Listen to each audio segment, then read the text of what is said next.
किसी भी जिले की पुलिस सबसे बड़ी जो पोस्ट होती है, पद होता है, वो होता है एसएसपी का पद। और एसएसपी के सामने जाने की, चाहे वो कांस्टेबल हो, होमगार्ड हो, दरोगा हो, इंस्पेक्टर हो या सीओ हो, आसानी से हिम्मत नहीं पड़ती है। जब सामने जाते हैं तो सामने जाने के बाद कई बार ये देखते हैं कि अधिकारी का मूड कैसा है। लेकिन एक दरोगा अपने कई साथियों के साथ एसपी के दफ्तर में जाता है और जाने के बाद कहता है, हम तुम्हें गिरफ्तार करने के लिए आए हैं, तुम्हें जेल जाना पड़ेगा। जैसे ही एसएसपी ये बात सुनता है, उसके पैरों तले जमीन खिसक जाती है। वो सोचने पर थोड़ा मौका तलाशता है और वो इधर उधर फोन घुमाने की भी कोशिश कर रहा था। लेकिन अधिकारी यानी कि दरोगा और बाकी जो अधिकारी पहुंचे थे, उन्होंने कहा कि आपको तो जेल पड़ना चलना ही पड़ेगा, हर हाल में चलना पड़ेगा। जब एसएसपी ने आनाकानी की, तब दरोगा ने उसे पकड़ा और पकड़कर घसीटते हुए सीधा थाने लेकर जाता है। कुछ देर वो रखा जाता है, फिर मेडिकल चेकअप कराया जाता है और मेडिकल चेकअप कराने के बाद उसको जेल भेज दिया जाता है। बात यहीं पर नहीं थमती है, बल्कि कुछ दिन बीत जाते हैं और प्रदेश सरकार के तरफ से एक ऑर्डर पास किया जाता है कि इस व्यक्ति को बर्खास्त कर दिया जाता है, यानी कि नौकरी पर रह ही नहीं सकता। और यही नहीं, उस बर्खास्त करने के साथ साथ एक नोट ये भी लिखा जाता है, यदि भविष्य में ये व्यक्ति, ये अधिकारी कहीं अप्लाई करता है और आवेदन करता है तो इसे अयोग्य घोषित कर दिया गया है, यानी कि ये किसी नौकरी पर रहने के लायक है ही नहीं। जब ये बात सोशल मीडिया के माध्यम से लोगों को पता चलती है तो लोगों को बड़ा आश्चर्य हो रहा था ये जानकर कि जिले का जो सबसे बड़ा अधिकारी था, उसे दरोगा या सिपाही उसे घसीटते हुए आखिरकार थाने या जेल क्यों लेकर चले गए। आज की कहानी के माध्यम से हम यही समझाने, यही बताने की कोशिश करेंगे कि आखिरकार उस एसएसपी से गलती हुई क्या थी, आखिरकार उसने ऐसा क्या बड़ा कांड किया था। नमस्ते, प्रणाम, हर हर महादेव। मैं प्रकाश पाल। आज की जो सच्ची घटना मैं आपको सुनाने जा रहा हूं, ये सच्ची घटना है असम प्रदेश की। दरअसल असम प्रदेश के फिलहाल जो मुख्यमंत्री हैं, जिनका नाम है हेमंत बिस्व शर्मा, उनके पास व्हाट्सएप पर एक मैसेज जाता है और मैसेज को जैसे ही वो देख रहे थे, देखने के बाद उन्होंने सबसे पहले फोन उसी जिले के एसएसपी को फोन किया और एसएसपी से बातचीत करने की कोशिश की।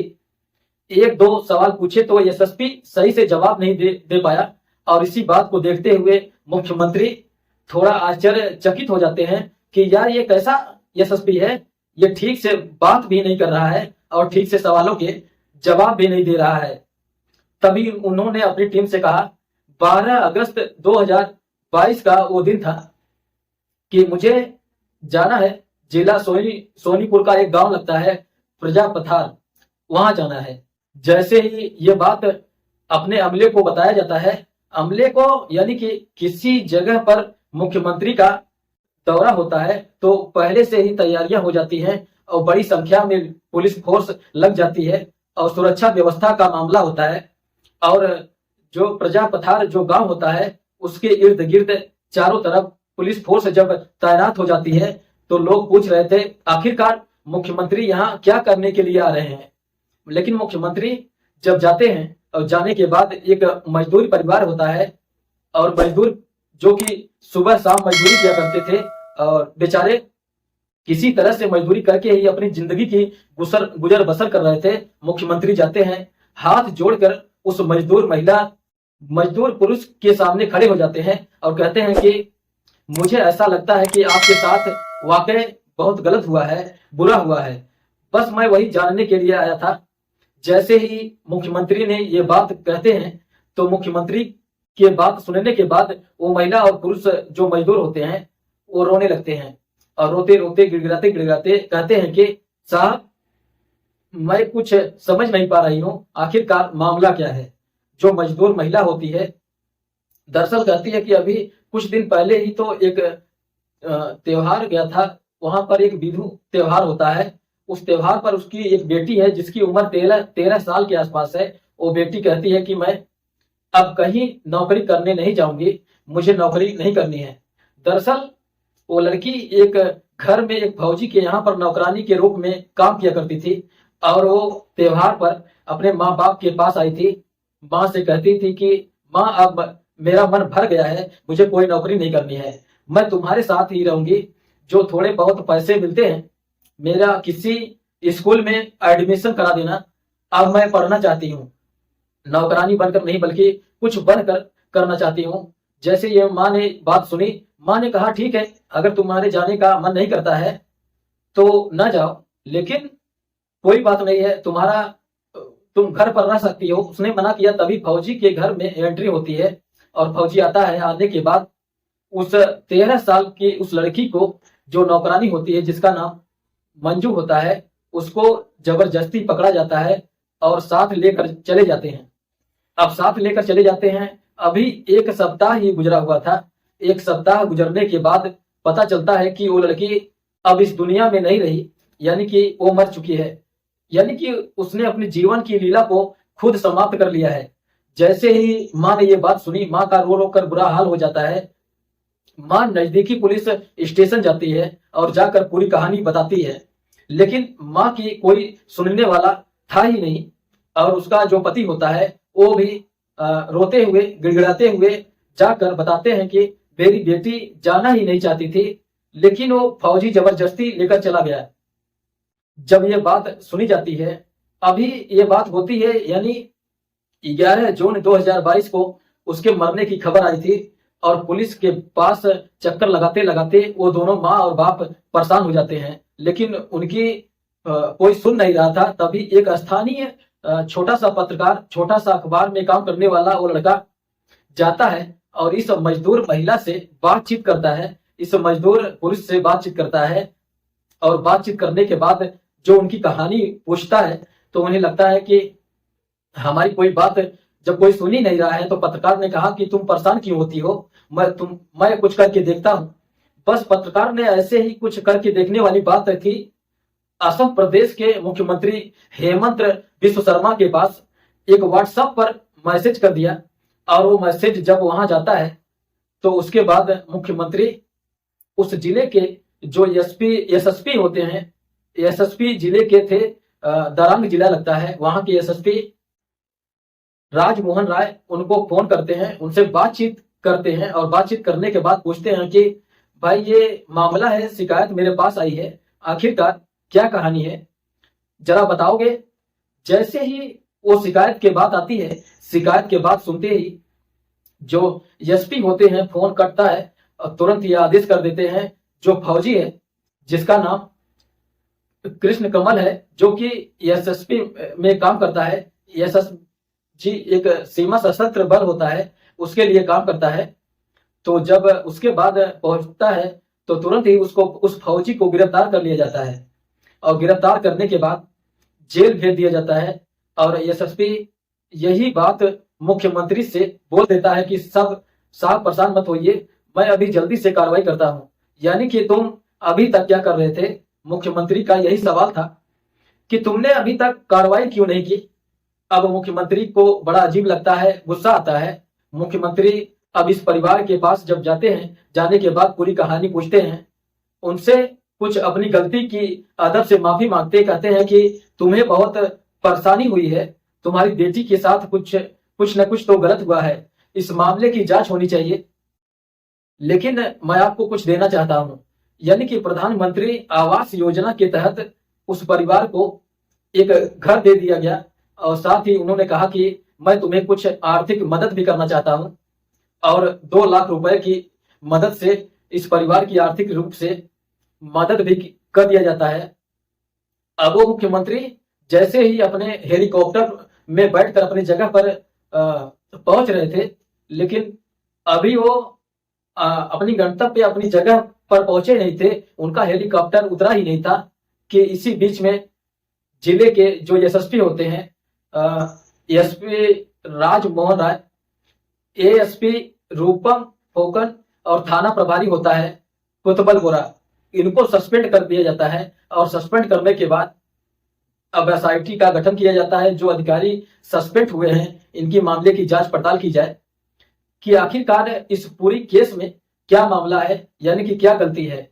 अब जब एसआईटी गठित कर दी जाता है, एसआईटी गठित करने के बाद साथ ही सीआईडी को मामले की जांच दे दी जाती है। अब सीआईडी ने इस मामले की जांच पड़ताल करना शुरू किया तो पता चलता है कि यह लड़की फंदे पर लटकी हुई थी और फंदे पर लटकने के बाद इसका पोस्टमार्टम कराया गया और एक मजिस्ट्रेट तैनात किया गया था। मजिस्ट्रेट का नाम होता है आशीर्वाद हजारिका और 3 लोग डॉक्टर का जो पैनल होता है वो पैनल इसका पोस्टमार्टम करता है, जिसमें डॉक्टर अरुण चंद्रा और साथ ही अजंता बौदोलाई होते हैं और अनुपम शर्मा। 3 डॉक्टरों ने मिलकर उसका पोस्टमार्टम किया था और पोस्टमार्टम की रिपोर्ट से भी यही साबित कर दिया गया कि आखिरकार इस लड़की ने पंखे से लटककर अपनी जीवन लीला को समाप्त कर लिया। लेकिन परिवार के लोगों को लग रहा था कि जो एक त्योहार होता है, बिहू त्योहार, उस पर बेटी आई थी, जाना चाहती नहीं थी। बेटी के साथ कुछ न कुछ गलत हुआ है। एक तरफ सीआईडी जांच कर रही है और उस दूसरी तरफ एसआईटी जांच कर रही थी। अब एसआईटी ने और सीआईडी ने जब अपनी रिपोर्ट पेश की, 1000 पन्नों की इस रिपोर्ट के माध्यम से पता चलता है कि उस लड़की के साथ तो वाकई बहुत भयानक होता है। उस लड़की की लाश दफनाई गई थी और उस लाश को जब बाहर निकाला जाता है, निकालने के बाद पोस्टमार्टम कराया जाता है तो पता चलता है कि उस लड़की के जो मीडिया रिपोर्ट कहती है, उस लड़की के साथ तो बार बार बलात्कार हो रहा था। और लड़की ने जब ये कहा मैं ये बात अपनी माँ बाप से बताऊंगी, तभी उस फौजी को गुस्सा आता है। उसने उसका गला दबाया और गला दबाने के बाद उसकी हत्या कर दी। अब बात ये कोर्ट तक न पहुंच जाए, अब ये बात पुलिस तक न पहुंच जाए, इसलिए उस व्यक्ति ने, यानी कि उस जो फौजी था, उसने पुलिस से बातचीत की, यानी कि थानेदार से, और थानेदार को 2 लाख रुपए दिया और 2 लाख रुपए एसएसपी के पास पहुंच जाते हैं और इस पूरे प्रकरण को जो हत्या का था उसे दूसरा रूप, दूसरा एंगल दे दिया जाता है और उस लड़की का जब बलात्कार उसके बाद हत्या होती है। अब ये बात उस पत्रकार के माध्यम से ऊपर तक पहुंच जाती है। सीआईडी जब उस मामले की जांच करती है, जांच करने के बाद इन तीनों को पहले से निलंबित कर दिया गया था, लेकिन निलंबन के तुरंत बाद ही सीआईडी की रिपोर्ट आती है। अब तीनों को गिरफ्तार कर लिया गया। अब चाहे राजमोहन राय एसपी साहब हो या फिर रूपम भूपन एसपी हो या थानेदार हो उत्पल बोरा, जब इन्हें गिरफ्तार करके जेल भेजा जाता है, साथ ही जो मजिस्ट्रेट होता है आशीर्वाद हजारिका, उसको भी गिरफ्तार कर लिया जाता है। और जो डॉक्टरों का पैनल था, 3 डॉक्टर थे, उसमें डॉक्टर अरुण और डॉक्टर अजंता और डॉक्टर अनुपम, उन तीनों को भी गिरफ्तार करती है और जेल भेज दिया जाता है। और जब जेल इन्हें भेज दिया जाता है तो उसके बाद फिर मामले की जांच थमती नहीं है, बल्कि इस मामले की जांच लगातार चलती रहती है। 1 अप्रैल 2024 को असम सरकार ने उस एसपी को न केवल बर्खास्त कर दिया कि अब ये नौकरी में रहने लायक नहीं है, इस व्यक्ति को बिल्कुल भी नौकरी पर, इस अधिकारी को नौकरी पर न रखा जाए। और 6 अप्रैल 2024 को सोशल मीडिया के माध्यम से जो उस प्रदेश के, यानी कि असम प्रदेश के डीजीपी होते हैं जीपी सिंह, ये सोशल मीडिया के माध्यम से बताते हैं कि ये आयोग घोषित कर दिया गए हैं, ये कभी भविष्य में किसी नौकरी पर आवेदन करने के लायक भी नहीं है, क्योंकि इन्हें पद पर कोई रहने का अधिकार नहीं है। इन्होंने जिस बात की कसम खाई थी, किसी गरीब, किसी असहाय की पीड़ित को न्याय दिलाएंगे, और उसी के बदले में ये पैसे खा रहे हैं। जबकि उस लड़की के साथ इतना बुरा होता है, जब ये घटना लोगों के सामने पहुंचता है, लोग मीडिया के माध्यम से ये घटना काफी सुर्खियों में बना रहता है कि कानून तोड़ने वालों का बुरा अंजाम होता है, चाहे वो एसएसपी हो, दरोगा हो, डॉक्टर हो, मजिस्ट्रेट हो। इस घटना में उस प्रदेश के लोगों में मुख्यमंत्री ये प्रति जो विश्वास जगाया वो अपने आप में वाकई काबिले तारीफ है, और वाकई तारीफ करनी भी चाहिए। उस बेटी ने, उस लड़की ने जितना सहा था, उसको वाकई अब इंसाफ मिल गया है, ऐसी उम्मीद की जा रही है। और जो फौजी है उसके खिलाफ चार्जशीट लगा भी दी गई है, उससे भी किसी भी कीमत पर बख्शा नहीं जाएगा, ऐसी उम्मीद कर सकते हैं। दोस्तों, इस पूरे घटनाक्रम को सुनाने का उद्देश्य है किसी को परेशान करना नहीं, किसी का दिल दुखाना नहीं, बल्कि आपको जागरूक करना है, आपको सचेत करना है। आप जहां भी रहें सुरक्षित रहें, अपना ख्याल रखें। जय हिंद, जय भारत। अधिकारी चाहे जितना भी बड़ा हो, यदि कोई छोटे से छोटे व्यक्ति ये चाहे कि उसे इंसाफ मिलेगा, भले ही उसे थोड़ी मेहनत करनी पड़ेगी, थोड़ा टाइम लगेगा, लेकिन इंसाफ उसे हर हाल में जरूर मिलता है।